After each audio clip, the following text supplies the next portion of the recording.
tardes. ¿Qué tal? Muy buenas tardes a todos. Bienvenidos, bienvenidas a esta segunda sesión del Encuentro Digital SEINAF. Me llamo Noemí Cortés, soy enfermera, miembro de SEINAF, actualmente trabajando en el servicio de reanimación y en el bloque quirúrgico del Hospital Teresa Herrera de A Coruña. Muchísimas gracias a todos los que estáis ahí hoy al otro lado, dedicando todavía aún más tiempo a nuestra profesión, a la mejora en nuestra profesión. Es un momento muy tenso, muy estresante para todos los profesionales de la salud. El hecho de que hoy haya más de 300 inscritos, todo el mundo conectado, no solo en España, en otros países, bueno, me resulta digno de agradecimiento, digno de reconocer. Muchísimas gracias, sois increíbles. Por si alguno no ha participado en el primer webinar de SEINAF, os comento un poquito cómo va a ser el desarrollo. Contamos de inicio con una presentación que va a durar unos 15-20 minutos, aproximadamente, según nos dijo nuestro ponente. Luego daremos paso a una ronda de debate con preguntas y respuestas que durará unos 30-35 minutos. Yo os recomiendo, no sé si habéis utilizado alguna vez la plataforma Zoom, en la parte inferior de vuestra pantalla veréis una serie de iconos. Para enviar vuestras preguntas, bien durante la charla o al finalizar, podéis escribirlas haciendo clic en el icono que pone a la derecha de todo, preguntas y respuestas. Veréis otro que hay de chat, chatear, por favor, ahí podéis comentar todo lo que queráis, vuestras opiniones entre vosotros, pero como os tengo que advertir que solo seleccionaremos las preguntas que sean enviadas a través del icono de preguntas y respuestas.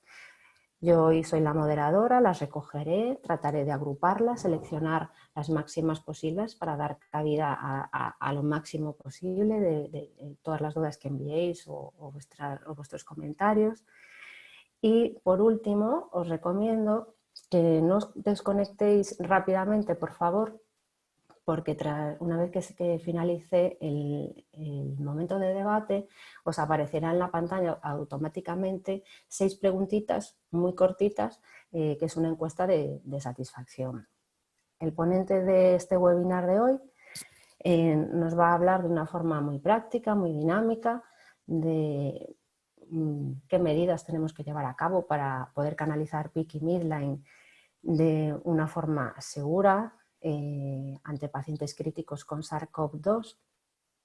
Es un enfermero con muchísimos años de experiencia en el servicio de reanimación de adultos del Hospital de A Coruña. Creo que tiene un par de títulos que le acreditan como experto en acceso vascular y terapia de infusión, pero los que hemos tenido la suerte de trabajar con él tenemos que decir que es un experto en compañerismo, en humanización, en hemofiltro, en ventilación mecánica, en lo que se os ocurra, le podéis preguntar de todo. Es nuestro MacGyver particular, que con 2 clips y un trozo de esparadrapo nos hace conexiones imposibles y máquinas que funcionan. Para mí, solo tengo que decir que es muy emocionante hoy dar paso a mi querido compi Manuel Porteiro. Muchísimas gracias y espero que disfrutéis.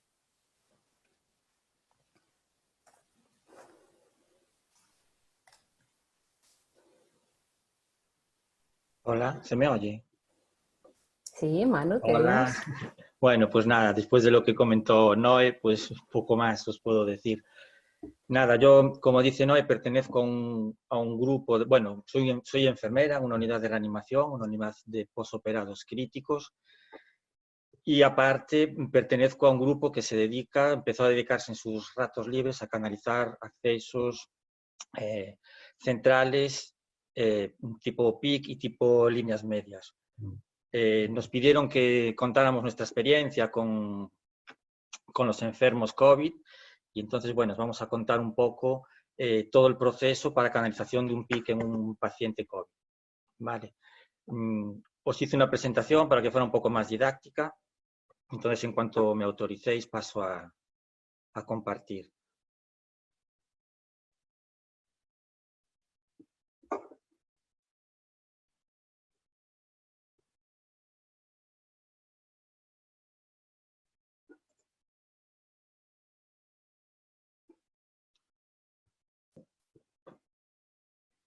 Bien, bueno, pues como os contaba,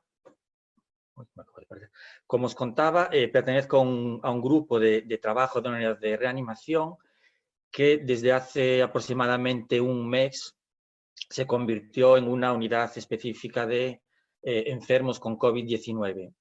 Estos enfermos, en principio, los lleva lo que es la unidad que tenemos enfrente a nosotros, que es la UCI de enfermos médicos, pero como quedó completamente desbordada, unas semanas antes, tuvimos la suerte de que unas semanas antes nos avisaron ya de esto y nos pudimos preparar para recibir a este tipo de enfermos, ¿no?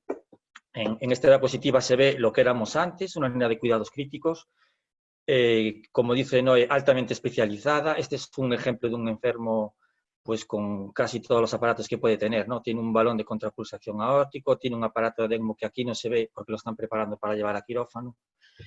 Y llevamos desde ese tipo de enfermos hasta otros que, como muy bien dijo Noé, somos enfermeras, somos humanizadoras. Pues aquí tenéis la otra cara, que es la cara humana de reanimación. Esto es una compañera que en su tiempo libre pues se ha llevado a este paciente a disfrutar de unas vistas, ¿no? Es un paciente que llevaba ingresado creo que 2 meses en la unidad de reanimación. Bueno, pues de esta rea de críticos nos convertimos en prácticamente una semana en una UCI de COVID. Se nos llenaron enfermos pues al ritmo de 3, 4 diarios, hasta nuestra capacidad total. En 4 días pasamos a ser una UCI completamente COVID. Este tipo de enfermos necesita unos accesos vasculares seguros y duraderos. Nosotros, en nuestro grupo de trabajo,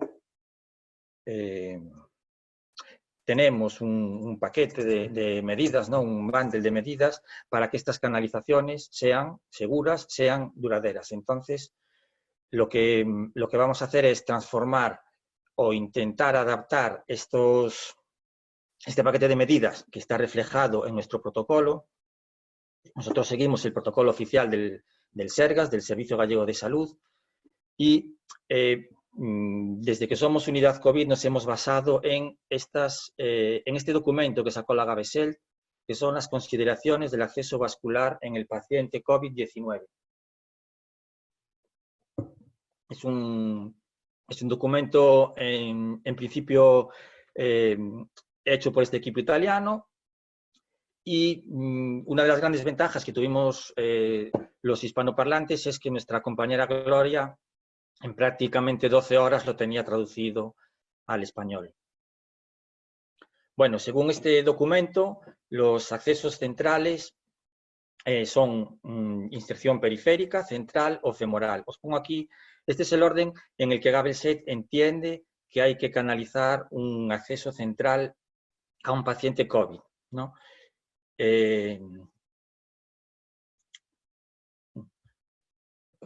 ¿En qué se basa Gabesel para preferir el PIC frente a un catéter de inserción central o uno de inserción femoral? Bueno, primero porque no tienen riesgos de complicaciones pulmonares. Segundo, por la posibilidad de canalización en decúbito prono, veremos un poco eso también. Tercero, porque es seguro para el operador y para el paciente. Cuarto, y esto también es muy importante, es porque no hay la anticoagulación no está contraindicada y, como la mayoría sabéis, estos pacientes tienen unos niveles de anticoagulación elevados. El riesgo de trombosis venosa es similar al de un catéter central si está canalizado siguiendo unas pautas. Gabesel también refiere que tiene que ser un personal capacitado el que canaliza este tipo de accesos, y en nuestra unidad tenemos la gran suerte de que, como somos un grupo bastante numeroso y trabajamos a turnos, pues las 24 horas del día, los 7 días de la semana, tenemos capacidad para canalizar un PIC. De hecho, hasta que llegó este tipo de pacientes, nuestro tiempo medio de respuesta es 1 hora, desde que se decide canalizar un PIC hasta que el PIC está funcionando. Bueno, no sé si dije media hora, no, son 3 horas, 3 horas, 3 horas y media. De un turno para otro tenemos un PIC canalizando y funcionando. Los PICs que recomienda Gabessel son básicamente de poliuretano, de 2 y 3 luces, de 5 y 6 French y de punta abierta. Es el tipo de PICs que tenemos. Nosotros mayoritariamente trabajamos con poliuretano, 2 luces y 5 French. Tenemos alguno de 3 luces y todos de punta abierta. Recomienda también que la localización de la punta sea por electrocardiografía y por ecografía. Nosotros con ecografía no podemos ni sabemos controlar la punta, entre otras cosas porque Gabessel recomienda el eco transesofágico y nosotros no lo manejamos. Sí los maneja anestesia, pero no para estas cosas. Además, hay una asociación, la Asociación Italiana de Acceso Vascular, que recomienda el uso también del sistema de navegación. Basada en algún estudio que hay, pues recomiendan utilizar la técnica de navegación de punta y a través también del seguimiento electromagnético. Bueno, nosotros tenemos, como os dije, un paquete de 10 medidas, le llamamos los 10 mandamientos, para que la inserción vascular sea segura y duradera. Entonces, ¿cómo manejamos esto en un paciente que tiene un COVID-19? Uy, me saltó una diapo.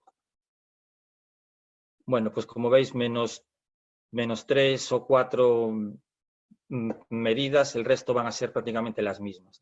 Empezamos a contar el decálogo y para que esto no sea muy tostón, lo que propusimos en el equipo es contaros un caso práctico. Un caso práctico que va a ser el caso de un paciente de 60 años que ingresa a nuestra unidad, pero que llevaba hospitalizado ya 10 días. Llevaba 10 días en planta, ingresa de forma urgente en nuestra unidad por una caída de la saturación. Bueno, es un señor que pesa 100 kilos, que mide 1,70, que tiene un montón de patologías previas, tiene un stent, tiene una FA crónica, tiene un Leriche, aparte era diabético, vamos, que tenía un completo. Previamente era una persona pues completamente independiente para las actividades básicas de la vida diaria. Nos llega consciente, nos llega orientado, nos llega colaborador y nos dice que le llaman Paco.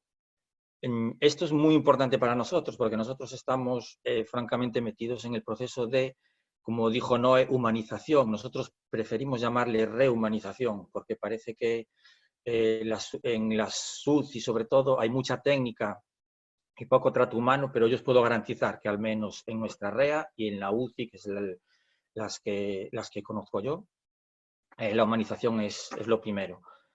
Es un señor que nos llega taquipneico, con mucho trabajo respiratorio, con una saturación muy baja, llegó con 95, pero en cuestión de minutos se puso en 88, con mucho disconfort, con un patrón respiratorio completamente ineficaz, entre 30 y 35, incluso llegaba a 40 respiraciones por minuto, y evidentemente venía muy fatigado.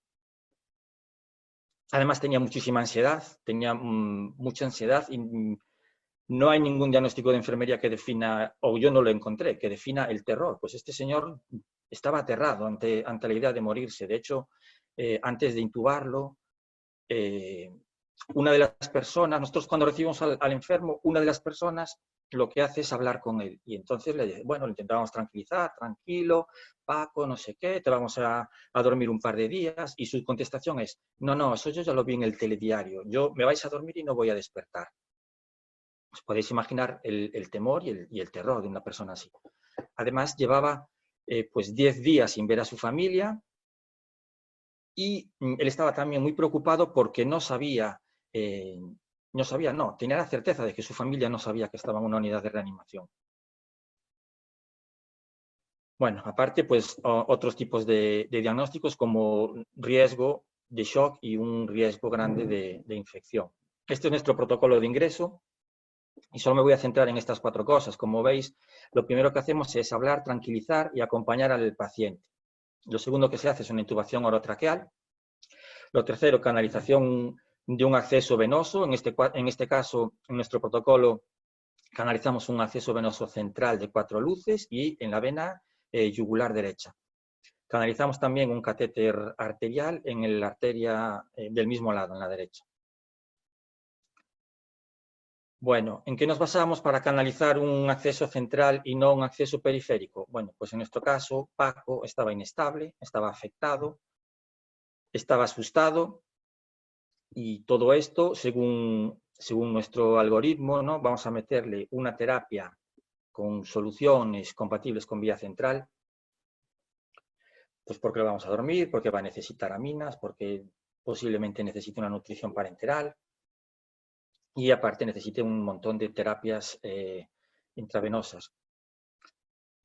Su situación hemodinámica, como dije, es una emergencia, o sea, hay que coger el catéter sí o sí y ya.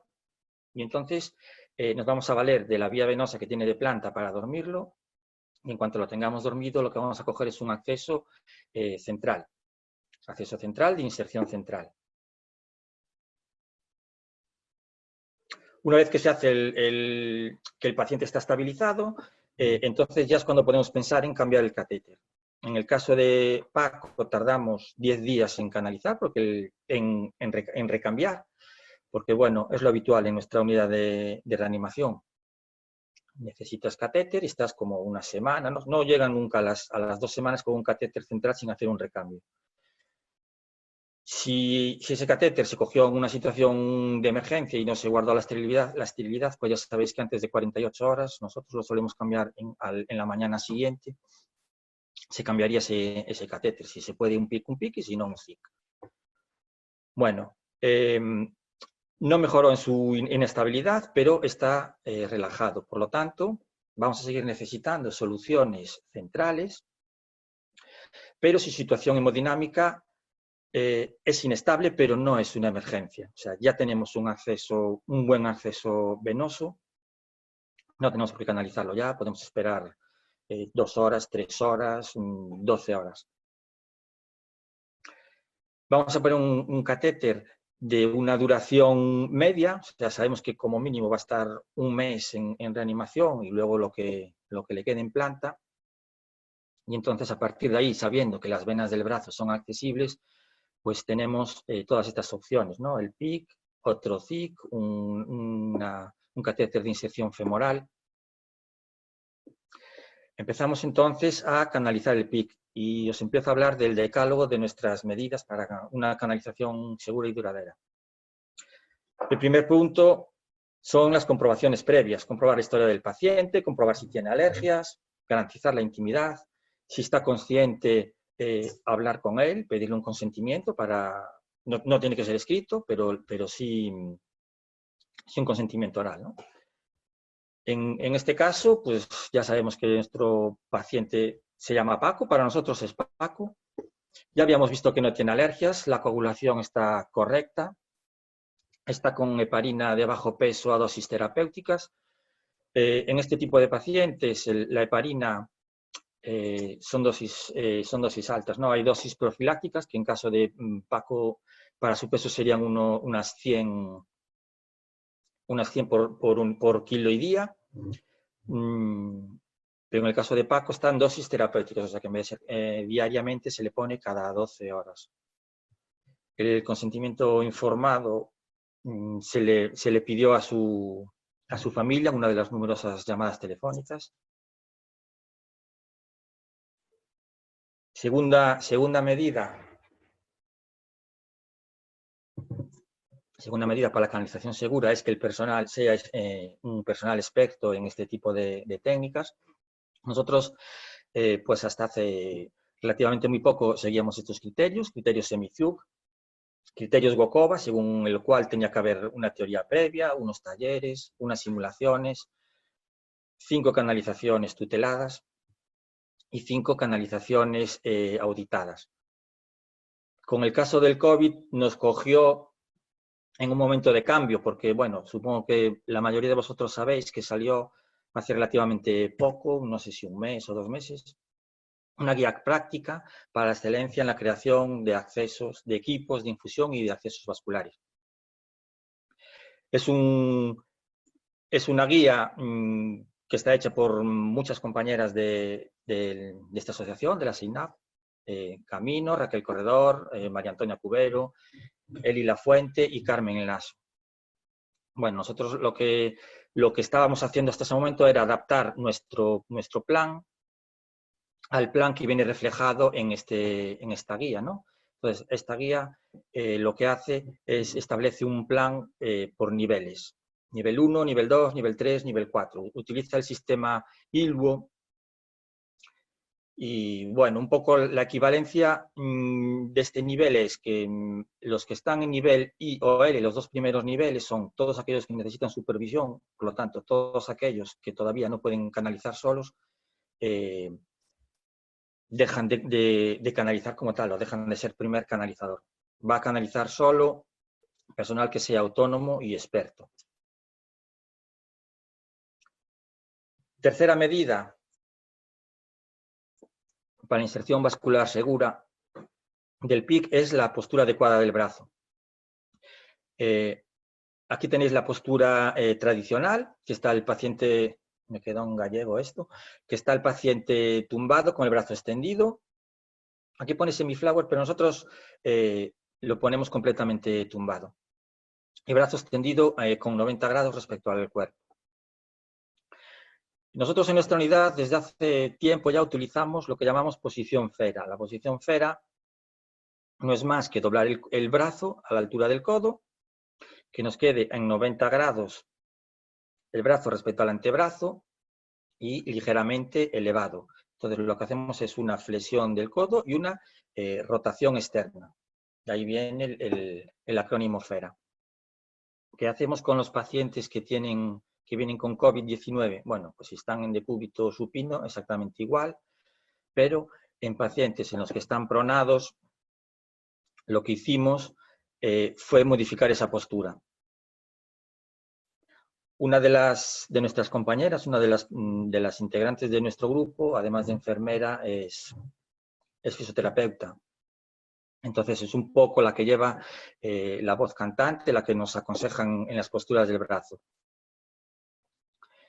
Esta es Belén intentando explicarnos cómo va a ser la nueva posición para canalizar en prono. Y esta es Patri, que hace las veces de nuestro Paco, porque, bueno, un poco por intimidad, no pusimos a Paco ahí a hacer figuritas. En este caso, la postura es muy similar a la anterior, es como si Paco estuviera pronado, pero la rotación que vamos a hacer del brazo es interna para dejar accesible y visible la zona de canalización.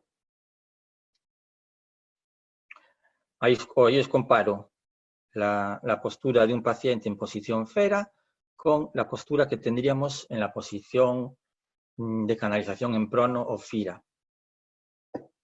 Este es el paso a paso. Este es Paco. Sí, este es Paco antes de canalizar el PIC, cómo está colocado cuando está pronado. La cabeza mira hacia el brazo que está elevado y el otro brazo está paralelo al cuerpo. Entonces, en nuestra paca sería así, ¿no? Lo que hacemos es bajar este brazo. No hay ningún problema porque el paciente quede con los dos brazos mirando hacia abajo. Bajamos este brazo, doblamos el brazo, el hombro a 80 grados, o sea, no tiene que ser exactamente 90 grados porque si no sube mucho la paletilla y no vemos bien. 80 grados de hombro y también unos 80-85 grados de flexión de codo. O sea, un poco menos del ángulo recto. Y por último, lo que hacemos es la mano, que aquí está en posición neutra, la giramos hacia el lado interno. De ahí viene lo de posición FIRA, porque la rotación que vamos a hacer ahora no es externa, es interna. ¿Qué ventajas vamos a tener con esto? Bueno, pues respecto al brazo estirado, lo mismo que con la posición FERA, vamos a poder trabajar todo alrededor de este campo. Entonces nos va a influir muy poco de si somos diestros o zurdos a la hora de canalizar, porque si estamos canalizando aquí, donde veis las manos de Belén, pues nos da un poco igual que ser diestros o ser zurdos, porque vamos a canalizar en línea recta. No tenemos un antebrazo ahí que nos moleste.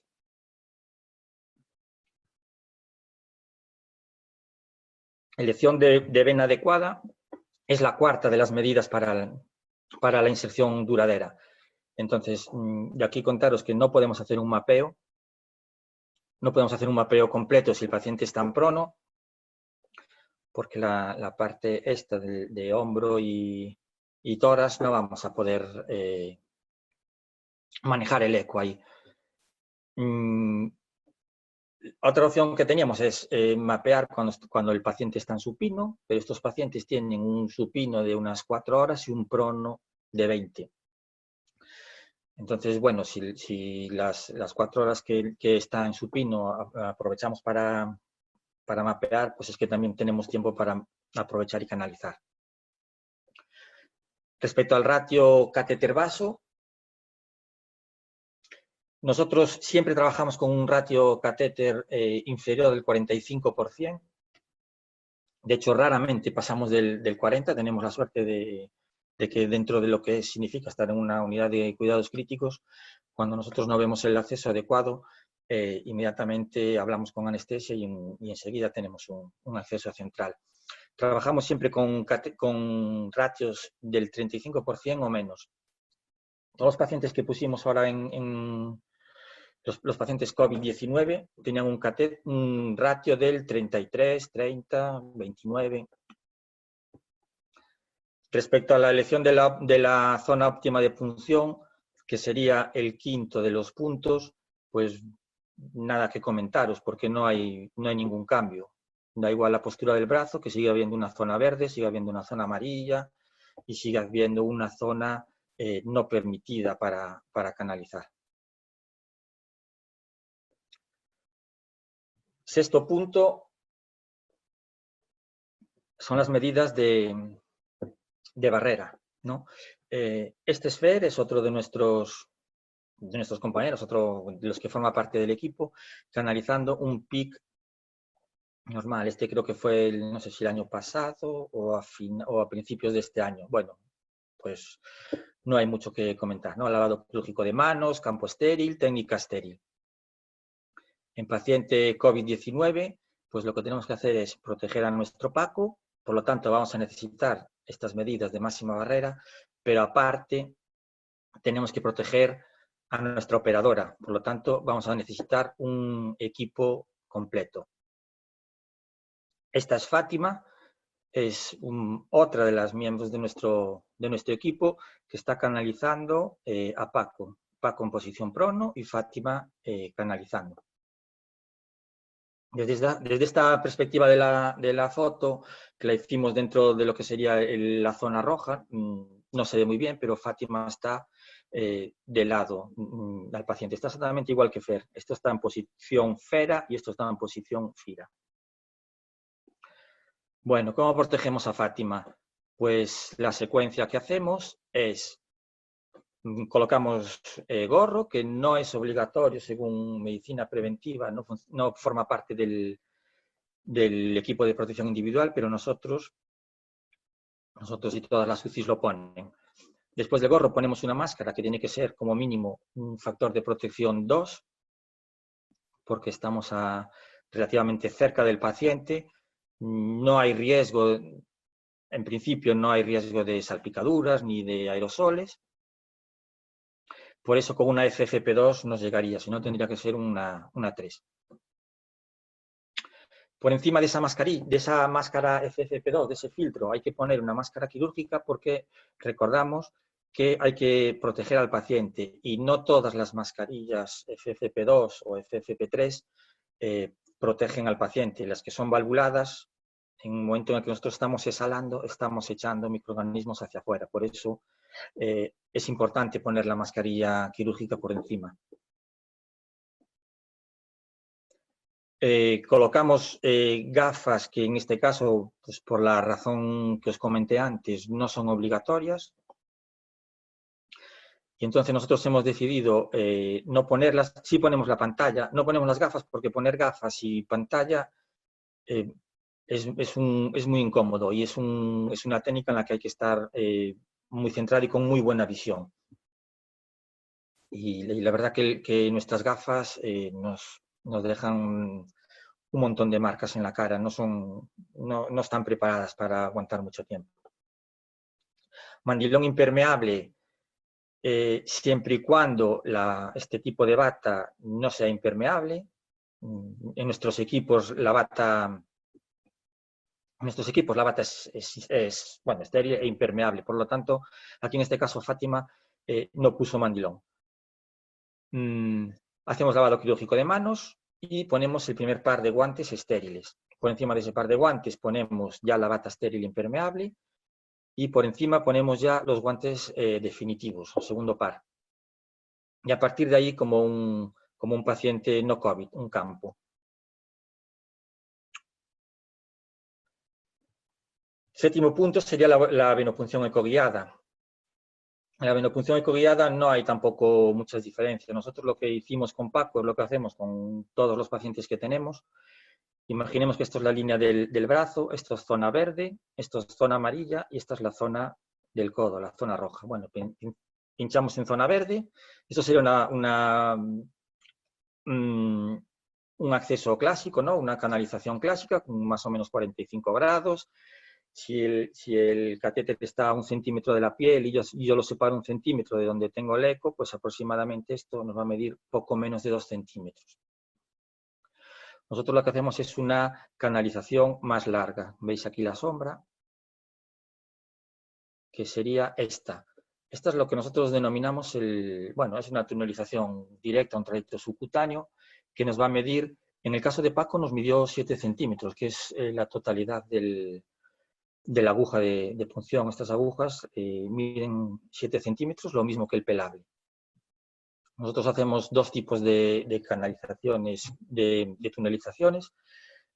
No solo los COVID, sino todos nuestros pacientes desde prácticamente hace 3 años tenían este tipo de tunelización y la verdad que estamos bastante contentos con los resultados. En cuanto a ratio catéter, vamos a canalizar en una zona el insert site va a estar en una zona amarilla, por lo tanto aquí va a haber un ratio catéter vena bastante adecuado, va a ser del 30% o menos, pero sin embargo nuestro catéter, la parte que sale al exterior, la sheath site, está en zona verde. La medida número 8 es la correcta colocación de la punta. Bueno, ya os dije las recomendaciones de Gabeselt. Recomienda el eco intracavitario, recomienda el ecógrafo y en caso de ser imposible, pues radiografías o fluoroscopia. Este es el electro intracavitario de nuestro sistema de localización de punta.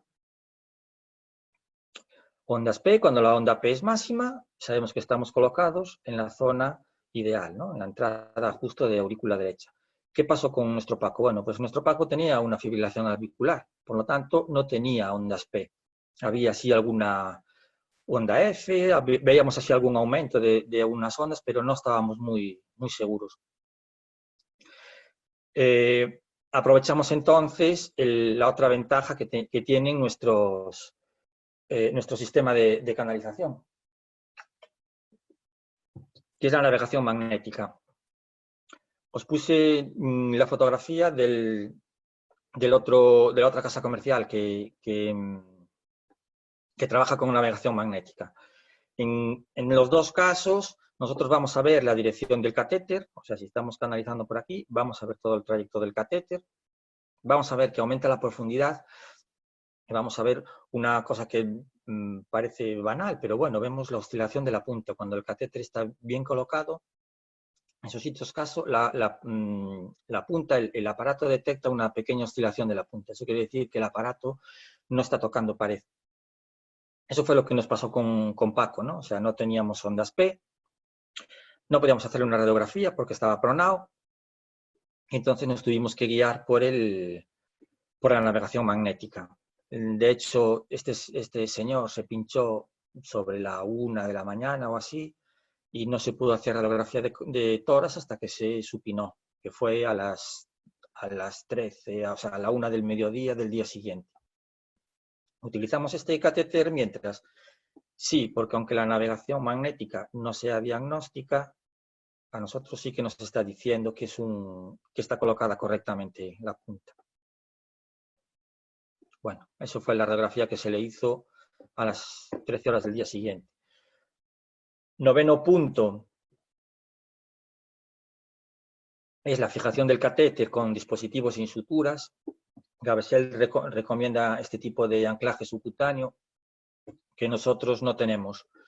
Entonces, ¿qué hacemos con nuestro Paco? Bueno, pues hicimos una fijación con adhesivo y aparte utilizamos cianoacrilato. Cianoacrilato también está recomendado para Gabessel. Nosotros no tenemos para todos los pacientes, pero sí que tenemos un pequeño stock, entonces con Paco lo utilizamos.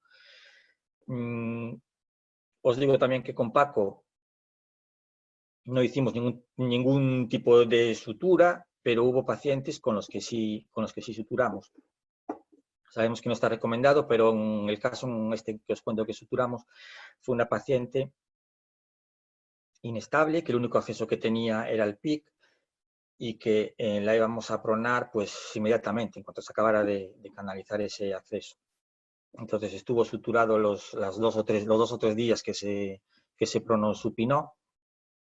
En el momento en el que se dejaron en el que los médicos decidieron que por su estado no se iba a pronar más, pues entonces sí retiramos punto de sutura y volvimos a la fijación con adhesivos.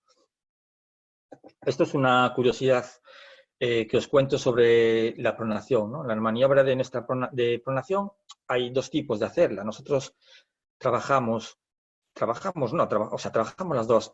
Esta es la versión anglosajona. La diferencia es que en el punto 1 los drenajes, las vías y las ondas están metidas dentro de este paciente. Se hace un paquetito y ahí están metidas las ondas.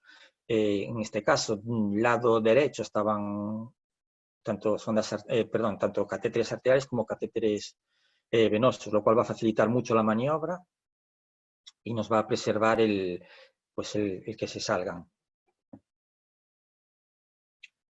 Os cuento como curiosidad también que en nuestra unidad la persona que dirige las maniobras de pronosupinación es una enfermera. Por lo tanto, si un médico tiene ya un exquisito celo con las vías y con los tubos, pues una enfermera mucho más porque le va a ella. Y último punto, pues hacer una excelencia en los cuidados. Aquí no hay ningún cambio. Lo único que nosotros en estos pacientes, como hay que minimizar las entradas y minimizar el personal que entra a hacer la cura del acceso, pues hace luego el resto de técnicas. Empezamos de forma estéril, como os dije antes que se había vestido Fátima.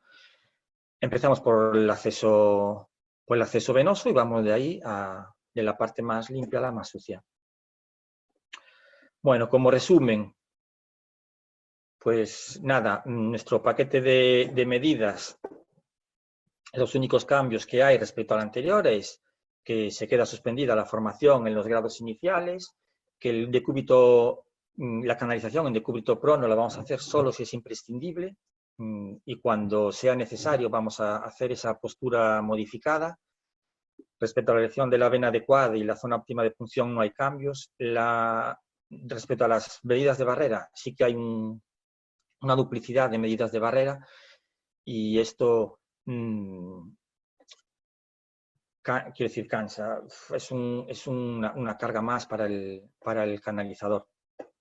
Es una carga más que limita en el tiempo. Hombre, canalizar un PIC se puede llevar entre media hora y 1 hora, pero nosotros la canalización del PIC la vamos a unir luego al resto de cuidados. Nosotros por protocolo no entramos más de 2 horas con un equipo en un paciente.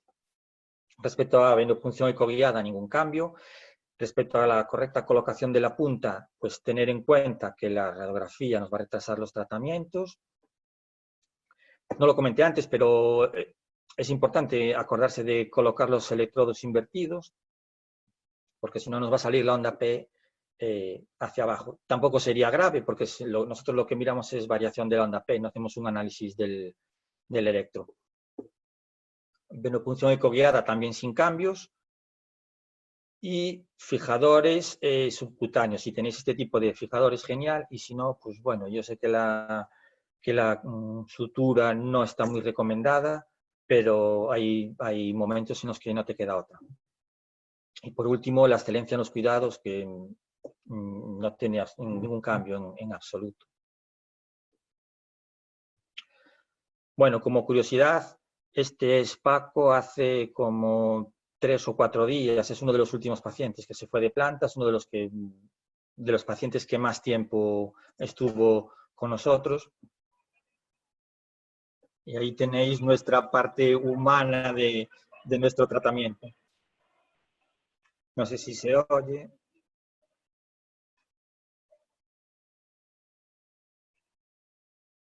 El que está cantando es él. Para nosotros una alegría. Y nada más, desde el servicio de anestesia, pues nada, que sepáis que mucho ánimo, mucho orgullo, mucha unión y que siempre vais a estar acompañados.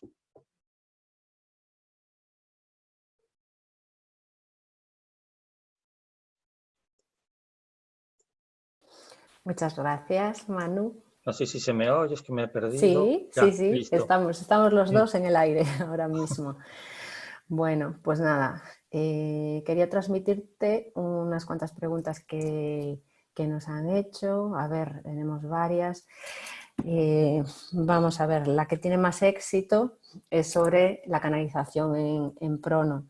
Entonces, hay mucha gente que tiene mucha curiosidad sobre la punción en prono, si el llamado Mickey Mouse se ve con facilidad en la posición prono. Y un poco relacionado con esta postura, con la punción en esta postura, cómo haríamos la medición del catéter y cómo haríamos el seguimiento electromagnético. O sea, es un 3 en 1 de la posición en prono. Bueno, nosotros las estructuras las vemos, básicamente las vemos igual. Nosotros canalizamos un brazo derecho y las vemos pues como las veríamos en un izquierdo, porque las estamos viendo desde el lado de abajo. Entonces, en lo que aparentemente es más externo sería más interno, ¿no? Pero sí veríamos separada la basílica del paquete braquial. Vale, nosotros Vale, eso en cuanto al brazo. En sí. cuanto al seguimiento electromagnético, ¿cómo hacéis el seguimiento? ¿Cómo El seguimiento, colocáis? el seguimiento electromagnético, bueno, pues lo que es el, La Y. el sistema lo ponemos en la espalda, lo ponemos en la misma posición. A veces se ve invertido, ¿no? O sea, no ves entrar el catéter desde el lado en el que te parece que no es, pero bueno, es lo que digo, nosotros lo que hacemos es un seguimiento, no buscamos el catéter puntualmente. Es una imagen especular, ¿no? Es Al una imagen poner... especular, exactamente. Y luego, respecto a la medición, bueno, pues tenemos a Belén, nuestra fisio, trabajando en ello. La medición la hacemos desde el punto de inserción hasta hasta la segunda vértebra torácica, ¿no? Lo que nos explicó Belén es que lo más fácil es localizar la vértebra prominente de la C7. Luego, si queréis, busco un vídeo, que yo creo que nos hizo Belén un vídeo, y si lo encuentro os lo pongo. Pero bueno, buscamos la vértebra prominente, palpamos 2 vértebras hacia abajo, y eso sería el equivalente a la unión de clavícula con esternón. Entonces, mires, desde ahí hasta el punto hasta el punto en el que vas a hacer la inserción, bueno, perdón, desde el punto que vas a hacer la inserción hasta ahí, y a partir de ahí pues le sumas 10 o le sumas 12, según el lado en el que estés, 12, 15. Vale. De todas formas, Vamos a bueno, ver. nuestros catéteres son recortables y ante la duda, pues bueno, puede haber un error de 2, 3 centímetros, tampoco pasa nada porque un catéter te quede 2 centímetros fuera. Eso que acabas de decir va relacionado con otra pregunta que nos hacen. Si nuestros catéteres tienen punta distal o o puntas escalonadas, los que son de varias luces, y si encontramos alguna diferencia en la práctica o qué puede suponer. En los de punta escalonada. Escalonada Nosotros, con respecto a los de punta nosotros final. usamos los de punta recta. Perdón, los de punta abierta. No, entonces todas las luces son distales, todos los líquidos confluyen ahí, lo que pasa es que están confluyendo en el corazón, o sea, están confluyendo en la unión de la aurícula con la vena cava superior. No sé si hay algún estudio específico que diga que haya diferencias. Para nosotros no hay ningún problema. De hecho, estos pacientes están con drogas en teoría incompatibles. Por ejemplo, a veces noradrenalina ya no hablo solo de los COVID, sino de todos los pacientes. Estás pasando por una luz, estás pasando noradrenalina, por otra estás pasando bicarbonato, por otra estás pasando nutrición y no hay ningún tipo de interacción porque están en una zona de mucho flujo. De todas formas, un catéter que tiene varios tipos de punta, realmente distal solo se considera la más distal. Y de ser recortable, entiendo que no sería recortable distalmente, o sea, o nos sobraría mucho catéter en el exterior o tendríamos que Claro. recortarlo. Los que no son recortables, aparte, sí, claro, hay varias medidas, ¿no? Tendrías que calcular la medida antes de abrir el paquete. A ver, otra duda que preguntan bastantes personas es ¿por qué hacemos un recambio de la vía central? Pusiste que ahí en el caso de Paco se cambió a los 10 días, pero preguntan si es algo programado y por qué. Bueno, los catéteres de inserción central tienen una vida limitada, son de otro tipo de material, están en una zona habitualmente más sucia, están en el cuello o incluso en axila. Nuestros pacientes, bueno, no os lo comenté y no fue el caso de Paco, pero es muy habitual que tengan ostomías, los previos porque somos una unidad quirúrgica y estos porque pues con mucha facilidad en la segunda semana, si el paciente no son capaces de destetarlo, le hacen una traqueostomía.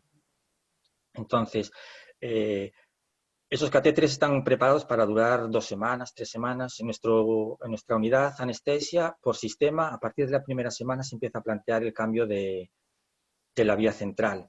También, supongo que también es porque es una unidad quirúrgica y la estancia media suele ser inferior, Sí, ¿no?, a una unidad médica habitualmente. Y procuráis siempre mandar al paciente con la vía adecuada, ¿no?, a la planta. claro, claro, esa es otra de las razones. El paciente nuestro habitual es un paciente quirúrgico. Cuando se va a la planta suele seguir necesitando un acceso central. Y entonces habitualmente se va con un PIC. Se hace, yo creo que casi todos nuestros pacientes de larga estancia van con un PIC para planta. Muy bien, vamos a ver. Nos preguntan también sobre los EPI, sobre el uso del EPI. Hay gente que no entendió muy bien que si usamos doble par de guantes, tres pares de guantes. ¿Puedes repetir eso un poquito más? No, ¿no? Nosotros Sin doble par. usamos dos. A ver, realmente con un par de guantes llegaría, ¿no? Que es lo que nos recomienda medicina preventiva. Sin embargo, otras sociedades recomiendan poner 2 pares de guantes. Yo 3 lo veo excesivo. Lo veo excesivo porque además los 2 pares de guantes que ponemos nosotros son guantes estériles que son más fuertes, pero también restan más movilidad. Yo nunca puse 3 pares de guantes estériles. 2 sí y 1 también. ¿Que llegaría con 1? Pues seguramente llegaría con 1, pero un poco para no salirnos de la norma del resto de profesionales de nuestra unidad, pues ponemos 2. Claro, Si la pregunta es, ¿llega con 1? Sí, llega con 1. no, preguntaban más bien sobre 3 pares, pero yo los 2 pares es sobre todo, entiendo, por retirarse el EPI en condiciones de seguridad, ¿no? Nuestro Sí, sí, es protocolo por del seguridad hacia centro. nosotros. Muy bien. Vamos a ver, más preguntas. Nos preguntan sobre el uso del ecógrafo, si utilizamos algún dispositivo para protegerlo o lo vemos directamente. El ecógrafo. La pantalla, ¿no? Si se protege el eco con la pantalla con algo ante pacientes COVID La o... pantalla, La pantalla, no. Bueno, nuestro ecógrafo en particular es cableada la sonda, no es sonda inalámbrica. Gabesel sí que recomienda sondas inalámbricas, pero nosotros no tenemos. Entonces nosotros usamos nuestro ecógrafo cableado con una funda que cubre todo el ecógrafo y en todo su trayecto. Nuestro transductor tiene una especie de navegador, entonces prácticamente no hace falta tocar la pantalla una vez que estás en la parte estéril. De todas formas, el ecógrafo es un ecógrafo dedicado a COVID y el virus está demostrado que con alcohol isopropílico de 70, bueno, con alcohol de 70 se inactiva. Por lo tanto, nosotros lo que hacemos es 2 limpiezas de pantalla, una dentro del campo, 2 limpiezas del ecógrafo, una dentro del campo y otra se saca del campo y se vuelve a hacer la misma limpieza. El alcohol que utilizamos nosotros es isopropílico, por lo tanto seca muy pronto y además no daña ningún tipo de material. Vale. Vamos a ver otra preguntilla por aquí. Bueno, nos comenta una de las espectadoras que sí, efectivamente hay catéteres de puntas escalonadas que también son recortables en la punta distal, que bueno, pasarías de convertir uno de punta abierta, sí. un catéter escalonado a un catéter de punta abierta, todas ellas finales. Sí que es verdad, hay múltiples modelos en el mercado. Vamos a ver, nos dicen si cómo manejamos para administrar medicación las vías centrales, si siempre si se hace de forma estéril, si se utiliza guantes estériles a la hora de administrar una medicación o de cambiar una perfusión. Nosotros para hacer la cura sí usamos guantes estériles, para cambiar perfusiones no, lo que hacemos es no tocar el bioconector. Claro, técnica non-touch. Sí, es relativamente fácil sin tocar, ¿no? Pues manipularlo con una gasa, no tienes por qué usar guantes estériles. Claro, a no ser que se retire el bioconector. Es que aparte con un guante estéril, en el momento en el que tocas el bioconector ya no estás estéril, tendrías que hacer una doble limpieza. Pero bueno, supongo que eso se mira un poco los protocolos de cada unidad. Cuidados generales, ¿no? Recomendaciones generales, que cualquier vía central que se retire el bioconector tiene que ser manejado con guante estéril, pero si tiene bioconector desinfectado y haces técnica non-touch, efectivamente no es necesario. Muy bien. Vamos a ver. Nos dice otra compañera que cómo conseguir una copia del documento de excelencia en la creación de equipos de terapia intravenosa. Bueno, esa es un poco una pregunta para mí, ¿no? A lo mejor. Sí. Bueno, vamos a ver este documento. Nuestras compañeras que han sido autoras pues han trabajado en colaboración con una casa comercial y todos los asociados de SEINAF tienen un acceso al PDF y muchos de los asistentes, creo que todos los asistentes que así lo solicitaron en el anterior congreso SEINAF en Donostia, se anotaron y se les envía un formato en libro, en papel. Y bueno, si se solicita, yo creo que es posible hasta fin de existencias, pero de todas maneras en formato digital es gratuito para todos los asociados de SEINAF. No sé si hay... Para mí es un pedazo de documento, es una pasada, sí. Y aparte es algo nuestro, es español, es de enfermería, o sea que las tiene todas. Sí, sí, la verdad es que sí. Opino lo mismo, es muy bueno. Vale. ¿Qué más?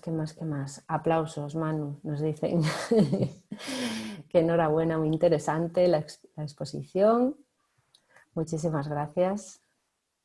Pues nada, os dejo el PDF a SEINAF también. Espera, última pregunta. A ver, que dice un espectador que no entendió bien lo de las 3 horas del tiempo. No son 3 horas del tiempo de inserción. ¿Explicas eso de las 3 horas, Manu? Es que no sé a qué se Las tres, que refiere. te referiste a 3 horas desde que se indica hasta que se Ah, inserta. no, sí, es la media de nuestro tiempo de respuesta. Nosotros habitualmente cuando se decide canalizar un PIC, desde el momento en el que hacemos la valoración proactiva hasta que, bueno, proactiva o reactiva, desde el momento en el que valoramos hasta que tenemos el PIC analizado, pues en un ETI normal que solo trabaja de mañanas, pues tardan un mínimo de 24 horas. Si yo necesito un PIC por la tarde, lo pido a ese ETI y lo más rápido que me va a responder es por la mañana. En nuestro hospital los tiempos de espera son mucho mayores, pueden ser semanas, y entonces nosotros la ventaja que tenemos al ser un equipo exclusivamente no, un equipo de enfermeras de críticos que trabajamos con este tipo de dispositivos, cuando en nuestra unidad se necesita un PIC, ni tiene que ir a rayos al día siguiente, ni tiene que esperar al día siguiente, porque siempre va a haber alguien de ese equipo, trabajamos todos a turnos, siempre va a haber alguien de ese equipo pues, en el turno siguiente o en el otro. Por lo tanto, si yo quiero un PIC hoy, es muy raro que mañana por la mañana ese paciente no lo tenga. Decía lo de las 3 horas porque es de todos los que llevamos canalizados, la media de respuesta de nuestro grupo son 3 horas. Muy bien. En cuanto a las complicaciones por el riesgo de trombosis venosa profunda relacionada al PIC, en los pacientes críticos de COVID habéis observado mayor riesgo de trombosis. La verdad, no sé si os ha No, dado tiempo. no nos ha dado tiempo. No, lo que observamos es que hubo. Bueno, yo tengo que decir que llevo una semana de baja, entonces tampoco llevo mucho, hace tiempo que no tengo contacto directo, pero sí que observamos que hay más infecciones de los catéteres centrales, porque yo creo que registramos como 2 o 3 fungemias y eso no es habitual en un espacio de tiempo tan corto. En catéteres yugulares. En PIC, la verdad que no nos dio tiempo. Un poco relacionado lo que acabas de decir con el webinar anterior, ¿no? Lo que Sí, hablaba. sí, un poco, sí, como curiosidad, tampoco sé si eso está muy relacionado. Lo que Nosotros hablaba Masus. somos una unidad COVID, digamos, anexa. De hecho, ahora estamos dejamos ya de ser COVID, pero supongo que en la UCI, que todavía siguen con ese tipo de pacientes, tendrán más tiempo de hacer estudios y hacer un poco, bueno, valorar eso. Muy bien, pues muchas gracias. Estamos llegando ya a las 7 de la tarde. Teníamos más o menos las 7, quedan 2 minutos como hora a tope de finalización de este webinar. Muchísimas gracias a todos. Por favor, os recuerdo que no os desconectéis y responded a esas 6 preguntitas que os van a aparecer ahora en pantalla. ¿Vale? Muchísimas gracias. Recordad que hay un tercer webinar la semana que viene, también muy interesante, y un saludo a todos. Por favor, protegeos mucho, manteneos sanos y manteneos fuertes. Un beso a todos. Venga, chao, un beso.